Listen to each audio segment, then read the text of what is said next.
কলমে আজকের এপিসোড তেঁতুল গাছের ভূত। শব্দ সংযোজন সাউন্ড এডিটিং তহমিন রায়হান মিম। পোস্টার ডিজাইন করেছেন আরিফিন রায়হান অনন্ত। আমি তখন চুয়াডাঙ্গা জেলা স্কুলে পড়ি। সে সময় কতদিন যে স্কুল পালিয়ে ঘুরে বেরিয়েছি তা লেখা নেই। সে সময় আমার প্রিয় জায়গা ছিল কামারপাড়া মাঠের তেঁতুলতলা। বুড়ো তেঁতুল গাছের ছায়ায় সারাটা সময় কাটিয়ে বিকেলে সবুজের ছেলের মতো আমি বাড়ি ফিরতাম।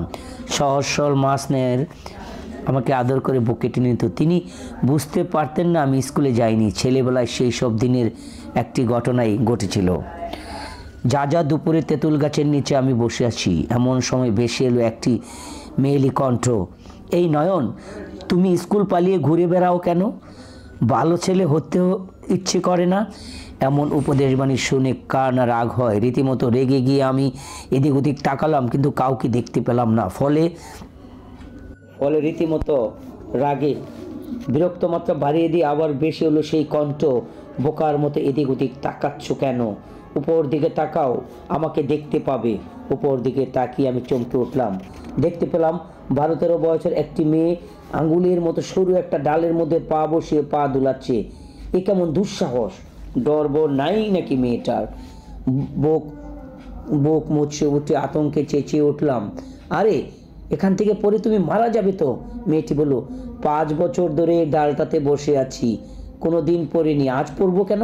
আমি বললাম, 5 বছর ধরে দোল খাচ্ছ মানে? আমি তো কতদিন গাছের নিচে বসে আছি, তোমাকে তো কখনো দেখিনি। কারণ আমি দেখা দেইনি, আজ দেখা দিয়েছি, তাই দেখতে পাচ্ছ, বলল মেয়েটি। ওর বলার ধরন আমাকে রাগিয়ে দিল। আমি বললাম, দেখো এইসব কথা বলো না, এইসব সাবধানে নেমে এসো, নতুবা পড়ে গেলে মরে যাবে। মেয়েটি জবাব দিল, ভেবো না তো, আমি মরবো না, জানো তো কেউ দুবার মরে না, আর আমি মরে যাওয়ার তো কোনো ভয় নেই। প্রমাণ দেখাবো, এই দেখো কেমন করে দুলছি। এ করে আবার পা দুটা ঝুলাচ্ছে। এ কথা বলে মেয়েটি তেঁতুল পাতার গুচ্ছ ধরে ঝুলে পড়লো। সেই দৃশ্য দেখে আমি মোটামুটি ঘাবড়ে গেলাম, আমার গায়ে রক্ত জমা হয়ে গেল। আমি বললাম, এইসব কি করছো? আমি যখন এই প্রশ্নের উত্তর খুঁজতে দিশেহারা, সেই সময় মেয়েটি খিলখিল করে হাসতে লাগলো। মাগো, কি ভূত দেখেছো তুমি? বলেছি আমি পড়বো না, তোমার বিশ্বাস হচ্ছে না? শোনো না, ভূতেরা কখনো গাছ থেকে পড়ে না। এ কথা শুনে আমি অবাক হলাম। তার মানে তুমি ভূত? এ কথা বলতে বুঝতে চাইছো না আমি যে ভূত? এইসব বলে আমাকে ভয় দেখাবে না, তুমি নিচে নেমে এসো। আমি বললাম। মেয়েটি বলল, আমি তোমাকে ভয় দেখাচ্ছি না, সত্যি সত্যি আমি ভূত। তবে ভূতের মতো অত বদমাশ হয়ে উঠতে পারিনি। তা নিয়ে আমার অপমানের শেষ নেই, দুঃখেরও শেষ নেই। ভূতদের আবার দুঃখ সুখ আছে নাকি? মেয়েটি বলল, আছে নয়ন, আছে। এই যে আমারই মনে হয় অনেক দুঃখ আছে। এক বুক দুঃখ নিয়ে তেঁতুল গাছে বসবাস করছি। আমার মনে হলো মেয়েটির কথাগুলো শুনে আমাকে ঘাবড়ে দেওয়ার জন্য কথাগুলো বলছে। সে যদি ভূতই হবে তবে চেহারা এত সুন্দর কেন? ভূতেরা কি এত সুন্দর হয়? সে কথাটা বললাম মেয়েটিকে। জবাবে সে বলল, সেখানেই তো আমার দুঃখ। ভূতদের মতো মানুষের ঘাড় মটকে পারি না, বেঞ্চি কাটতে পারি না, তাই তো আমি ভূতের মতো হতে পারিনি।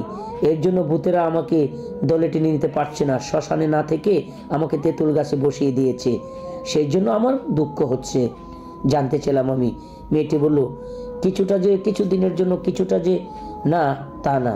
যেমন ধরো নামের ব্যাপারটা, ভূতের নাম চেঙ্গা, বেঙ্গা, বেঞ্চি ধরনের হয়, কিন্তু আমার নাম তো তেমন নয়। আমাকে ওরা তেঁতুল গাছের ভূত নামে ডাকে। এই নামটা আমাকে দিয়েছে তারা, আমার ভালো লাগে না। তুমি আমাকে একটু সুন্দর নাম দেবে? খুব আগ্রহ নিয়ে মেয়েটিকে আমার দিকে তাকালো। আমি বললাম, ভূতের যেসব নাম শুনলে ভূতের গাছের ভূত, তেঁতুল গাছের ভূত নামটা তো বেশ সুন্দর, এই নামটা মেনে নাও না।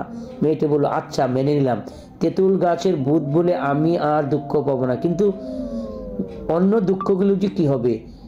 একা একা থাকতে ভালো লাগে না। বললাম, একা একা থাকো কেন? অন্য ভূতদের সঙ্গে মিলেমিশে থাকতে পারো না? ভূত মেয়েটি বলল, আমি তো মিলেমিশেই থাকতে চাই, কিন্তু আমি কখনোই যে কোনো মানুষের ক্ষতি করিনি। ভূতরা তাই আমাকে এক ঘরে ঘরে রেখেছে।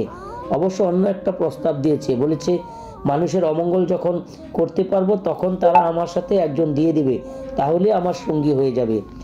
এই তো ভালো প্রস্তাব, বললাম আমি। ভূত মেয়েটি বলল, ভালো, তবে কঠিন প্রস্তাব, কারণ মানুষরা খুব বোকা প্রাণী, তারা কোনো ভালো কথা শুনতে চায় না, তুমিও শুনতে চাচ্ছ না আমার কথা। আগের কথাটা কি শোনার হলে শুনবো? ভূত মেয়েটা বললো, আচ্ছা বলছি। কথাটা হলো, এখন থেকে তুমি নিয়মিত স্কুলে যাবে, মনোযোগ দিয়ে লেখাপড়া করবে। বলো, সব করবে তো? বললাম করব, কথা দিলাম, নিয়মিত স্কুলে যাব আর মনোযোগ দিয়ে লেখাপড়া করব। কি ভালো লাগলো, ভালো কাজ করতে পারার আনন্দ আলাদা, নিজে কোনো সুখী লাগছে, অনেক সুখী।